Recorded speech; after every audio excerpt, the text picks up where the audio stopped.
Special Operations Training Detachment, SOT-D West, Burrow Team. Coming at you from NTC, Off the Radar.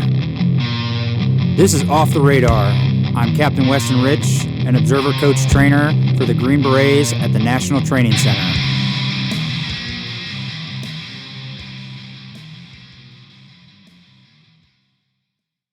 Welcome to part 2 of our 4-part discussion with retired colonels Tom Vogel and Kelly Smith.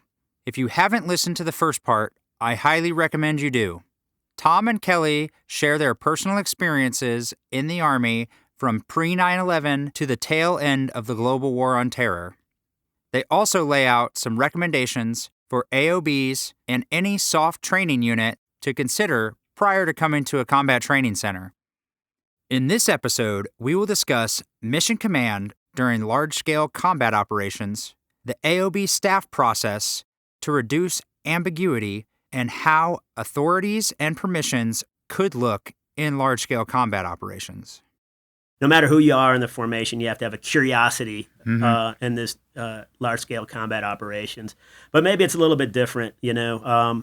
We need the leadership to, as leaders, we need to say this particular task is more important than this one. So I'll give you an example.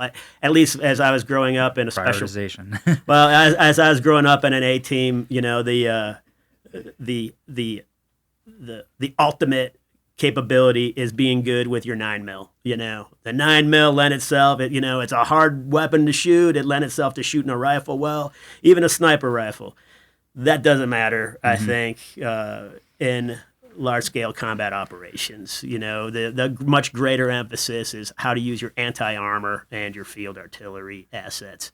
And, you know, I mean, I think we still, that's still the cool weapon to shoot, right? Is the pistol, the sniper rifle, the 4-man stack, you know, I mean, all those things. Teams love that. You love it. You love it. It's why we signed up, you know. Absolutely. But actually, we signed up to win wars and to serve our nation, right? So anyway, a team that comes in and knows how to patrol, hide itself in both the visual and electronic environment, and then lay scunion on targets with anti-armor and field artillery. They're probably the superior element in a large-scale conflict. So, yeah, and I would add not only the things that you mentioned with call for fire and CAS and whatnot, but also EW, cyber, and space. But realistically, as Kelly said, the ODA or the AOB is not going to have that. They're going to have to bring those people with them that are the professionals in those areas and have to understand how to employ them correctly and where they should be in time and space on the battlefield. Do they always belong at the AOB? I don't know. That's a decision for each commander to make. You mentioned targeting, Tom. Is there commonalities between AOBs where, like, they're good at their staff processes? I would assume they get better as time goes on, but do some show up and they're like, hey, we're going to have a target meeting, we're going to do all these things that doctrine says to do, and then some that, hey, we don't really have a battle rhythm, and you have to really coach, mentor, teach that those thought processes into the AOB? In a Special Forces company headquarters, I almost never see a capability to really kind of compare maneuver courses of action. What eventually become a sit temp that then becomes an event template. Okay. You know, so but that's because we normally have where I do see it is if someone is fortunate enough to have the mid commander sliced down to their AOB. You know, I mean, when I see an MI officer captain that comes in, we're able to see that, and that just helps them find targets, right? This is a lot different than call chaining and association network and everything else. You know, you're trying to template locations for the Giraffe Agile multi-beam or some other integrated air defense system. So very seldom do you kind of have that perspective, I think, on an A team. I believe a lot of that is, and I'm not exactly sure if the operations and intelligence course usually given to the 18 Foxtrot, the 18 series soldiers is goes into that in detail anymore. I think it's probably more human targeting. I think it's probably more of our special forces traditional role in irregular warfare. So anyway, that's something that it's a basic skill for any MI lieutenant, and it's understood by most of our maneuver officers, but it's very hard to replicate at that. And it's also it somewhat sets the pace, at least as you get things going in the first battle. What will be the first battle for large scale combat operations? Let me give that to you, Kelly. Yeah, I guess the way I look at it, I should have counted before I came here. I think this is like rotation 25 or something for me. And the conclusion I've come to on the targeting. Well, first I'll give you a short answer to your question, which is, yeah, I think it's very seldom that you see an AOB that has sophisticated their mission planning processes and has formed their team is complete enough prior to deployment that they're going to rip a home run on that stuff right out of the gate. But I think so then we have to meet them where they're at, right? Whether that's at troop leading procedures or they've completed all their mission planning and they're ready to get into a rhythm. No two of them have shown up the same. But when I reduce it to its fundamental point, I think at the SF company level, targeting is one of the techniques that you can use to ensure you're doing the right things. Like we've talked a lot about, we want to make sure we do things right, whether that's tactical employment, risk calculus, communication, all these things. We want to do whatever we do right. But the $1 million question in a lot of ways is, are we doing the right things? Mm-hmm. And so, and a thorough, rigorous, sophisticated, mature targeting process is one way that at certain echelons you formalize a mechanism to ensure that you're doing the right things. Mm-hmm. But I think also, whiteboard course of action development and drawing sketches in the sand with a stick to say what are the pros and cons of this versus this, that might get you pretty close to answering the question, am I doing the right things?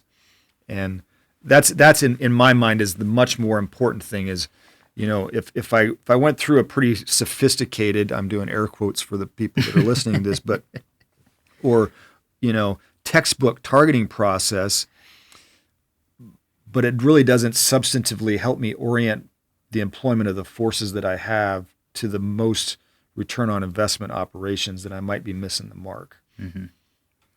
Yeah, I'll just I'll see if I could add some thoughts on that. And some of it might be a rewind too.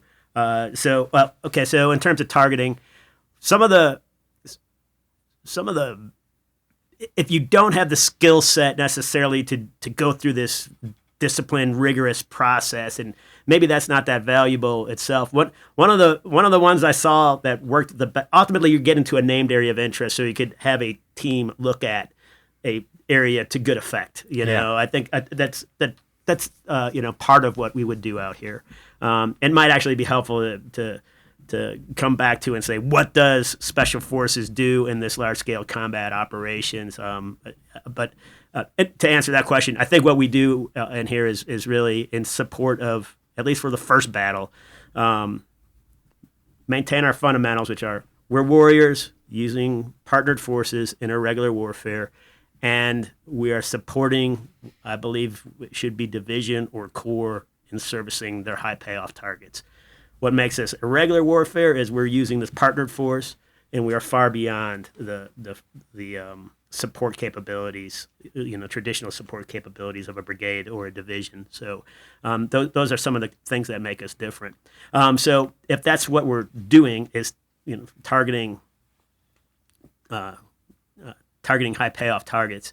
One of the things that worked the best is sometimes that company commander just using his or someday her experience and judgment and just saying, look here, and I'm drawing a box in the air, so that you can look at the map and be like, this is probably, so you might not need 17 steps to get there. You might just need an educated eye, and then you got to move on from that, I don't know, if So like doctrine says, hey, do X, Y, Z, but maybe you don't have time, or you can get an 80%, 90% solution by just doing a concept sketch or something and get good enough and then communicate that out to your downtrace units so that they can do action.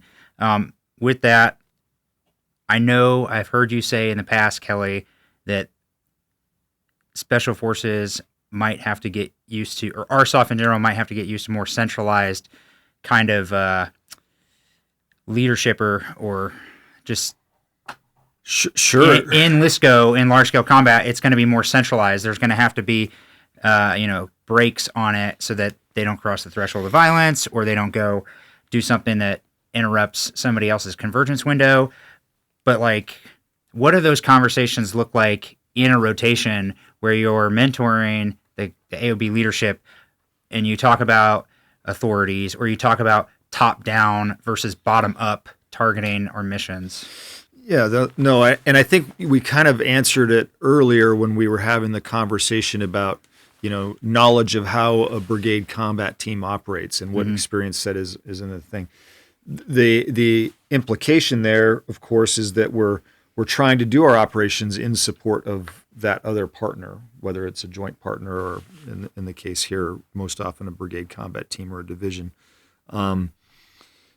But if you don't have a mechanism then to do the right thing as it fits in with this greater fight, and do so in a time and space that is of benefit to the overall formation, then you might actually make things worse. And that therefore requires a degree of control that we might not be used to when we're kind of operating in a more autonomous or long duration or disconnected or diffused set of operations that we frankly we're used to through most of the GWAT. And so it's just a cultural shift that I think everybody recognizes intellectually is a necessity, right? Like and you use the term convergence window. When you explain a convergence window to somebody, it makes intuitive sense. We just have a cultural bias to bottom up. We have a cultural bias to and an experience set to, a lot of latitude at downtrace units. And so I think once people intellectually understand that, they all agree that there's a need for greater degree of control and maybe some top down and some directives that we aren't used to. The real question is, okay, if we recognize it and we understand it and we fundamentally agree with it, we just don't have a lot of reps on doing it that way, right? And so, to answer your question of how do I mentor that out, right? I use the term trickle-down ambiguity a lot with the formation. And, if you start at the CJTF level and work yourself down, you might have some pretty broad brush commander's intent and mission guidance that's necessary at their level in order to inform the fight for all of their diverse subordinate elements. Okay. But right, but at some point you have to squeeze the ambiguity out of the what, where, when, why of that operation if you want to synchronize it. And the last echelon that has the opportunity to squeeze that ambiguity out in this scenario is the AOB. And so whatever level of ambiguity remains in the guidance that comes to that AOB commander, he's got to squeeze all the rest of it out. And it's got to be ODA, this place, as Tom said earlier, this NEI on this target for this period of time to result in these follow-on actions, or something to that effect, whatever it's going to be. It's got to be precise, or it will be desynchronized. And so I think that the real issue is not an intellectual understanding of why we have that difference in a LISCO fight. It's just we don't have the reps in the tools to rapidly and repeatedly issue that kind of precise guidance in a timely fashion where it can be executed, be resourced and executed by our subordinates.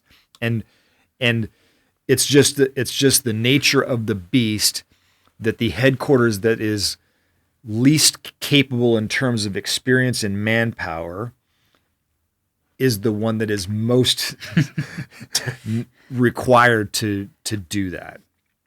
And I don't think anything's necessarily going to change that. We just have to recognize it and do things like what we're doing now to get the reps. Yeah. Yeah, I think the top-down direction is not the same thing as the 500-mile screwdriver, right? You know, I mean, it's coming about because of our resources have changed. During counterinsurgency for 20 years in Iraq and Afghanistan, there was a bomb for every target. Mm-hmm. There was airspace and air dominance. You could hit press to talk and not be afraid of being. You could be located, but who cared? Nobody could They didn't have that capability, so it wasn't a threat to your protection. So now that all those things exist, really for a special forces team to do its targeting, it has to use an MLRS, or it has to use a very risky intrusion from fixed wing aircraft that is not going to be around all the time, So that's what's driving much of the direction, and then also awareness of some of these skill sets that you just don't have down in a special forces team. No one thinks about what's going on in the space, the cyber, world. Ends up requiring a little bit more direction, specificity. So what I kind of took from that was that centralized control is not micromanagement. It's not from 500 miles away trying to tighten the screw with the screwdriver you mentioned, Tom. But it's just a control for the necessity of it, and it's still within the commander's intent. Those downtrace units have some latitude as long as they are understanding the synchronization in time and space that they have to achieve. Yeah, well, I think that there's still a lot of latitude for this downtrace unit in the how, right?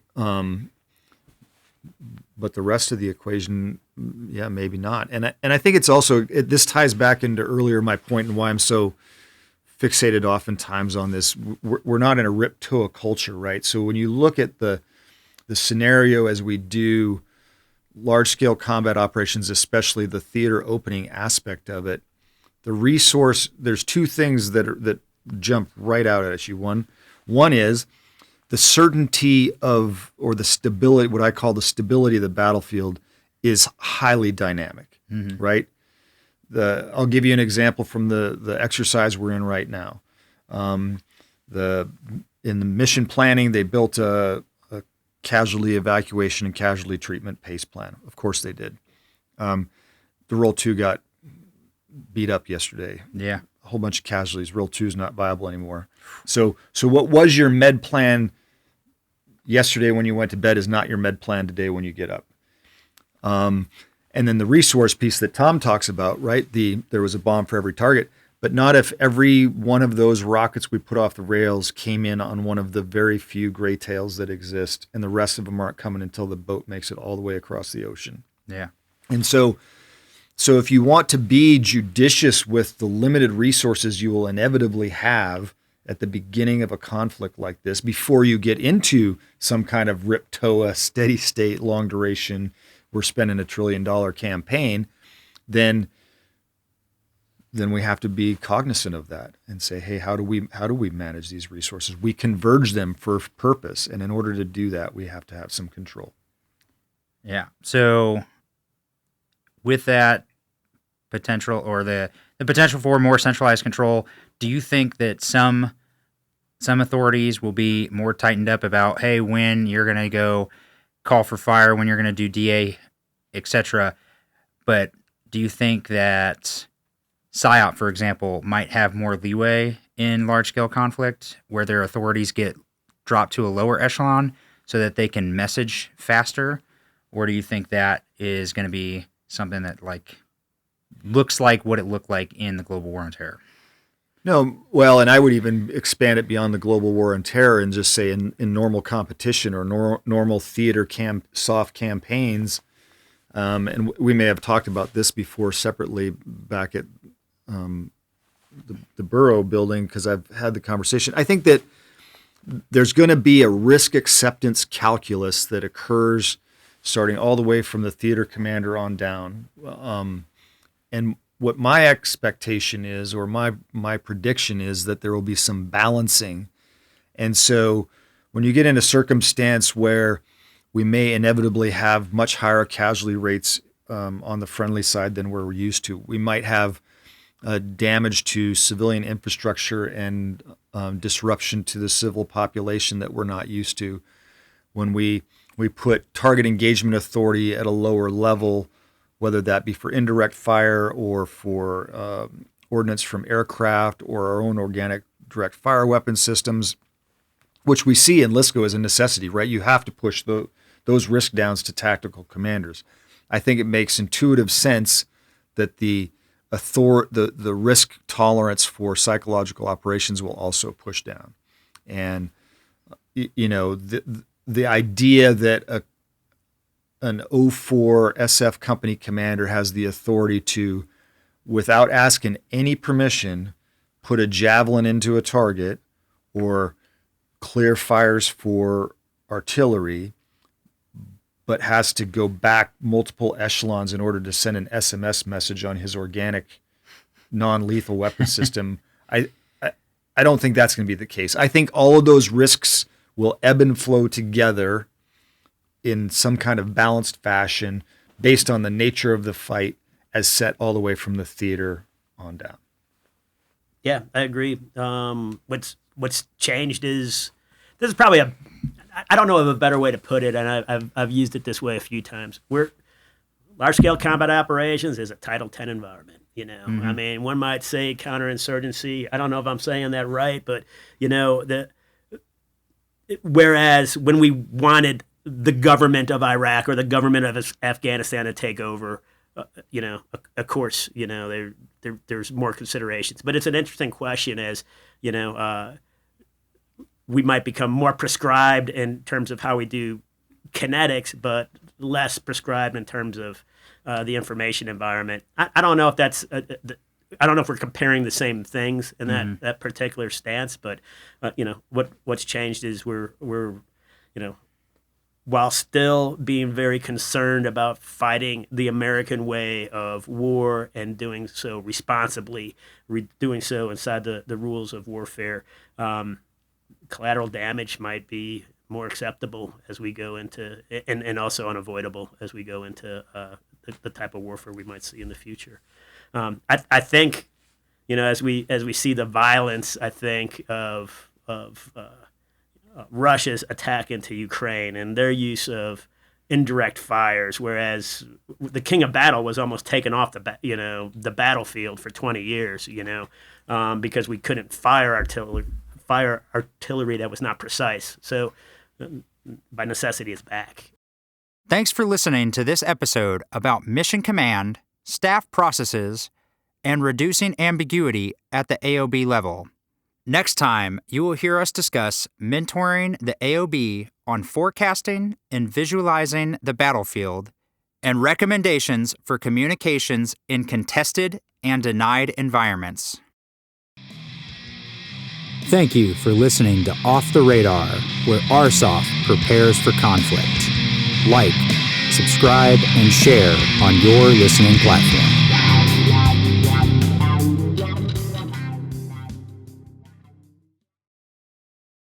Actions will determine the outcome.